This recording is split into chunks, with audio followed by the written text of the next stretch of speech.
नमस्कार शेतकरी मित्रांनो, आज आपण बोलणार आहे मिरची पिकाबद्दल। मिरची पिकाच्या लागवडीनंतर 20 ते 25 दिवस झाले त्यानंतर आपल्या पिकामध्ये आपल्याला एक रोग दिसून येतो, तो म्हणजे निमाटोड।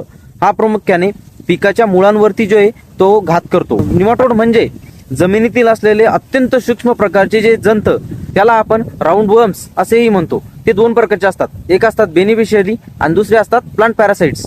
तर आपल्याला जो बचाव करणे हा करणे प्लांट पॅरासाइट्स पासून, तर त्याचे सुरुवातीच्या स्टेजला आपल्याला काय लक्षणं दिसून येतात हे आपण बघणार आहे। त्यामध्ये पहिलं एक मुख्य लक्षण म्हणजे पिकाच्या मुळावरती छोट्या छोट्या गाठी येणे, ज्यामुळे काय होतं, पिकाला पाणी शोषून घेणे किंवा अन्य द्रव्यांचा शोषण करणे हे खूप कठीण जातं आणि यामुळे पिकाची वाढ जी ती सारखी होत नाही। काही ठिकाणी आपल्याला झाडे लहान दिसतात, काही ठिकाणी मोठे दिसतात आणि पिवळी पडलेली दिसतात। आणि एक म्हणजे झाडे कोमजणे, दुपारच्या कडक उन्हामध्ये झाडे जे ते आपल्याला कोमजलेली दिसतात आणि संध्याकाळी पुन्हा जी ती बरी झालेली आपल्याला त्या ठिकाणी दिसतात। आणि अजून एक म्हणजे पिकामध्ये अन्नद्रव्यांची कमतरता दिसून येते।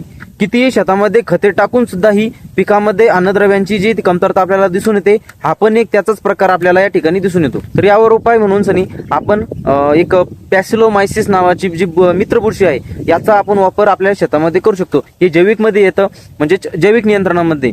तर याचा आपण या ठिकाणी वापर करू शकतो। हे जे जंत आहे, जंतांची अंडी व प्रौढ अवस्थेमध्ये सुद्धा चांगल्या प्रकारे जे ते ही पॅसिलोमायसिस जे ते काम करतं, याचाही आपण वापर करू शकतो। दुसरं म्हणजे ट्रायकोड्रामा, हे मुळांची बुरशीजन्य रोगांपासून संरक्षण करते आणि पिकाची जी आहे ही प्रतिकार क्षमता वाढवते।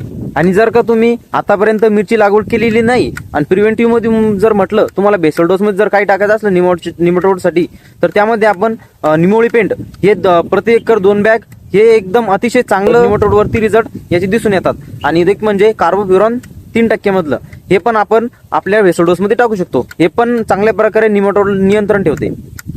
धन्यवाद।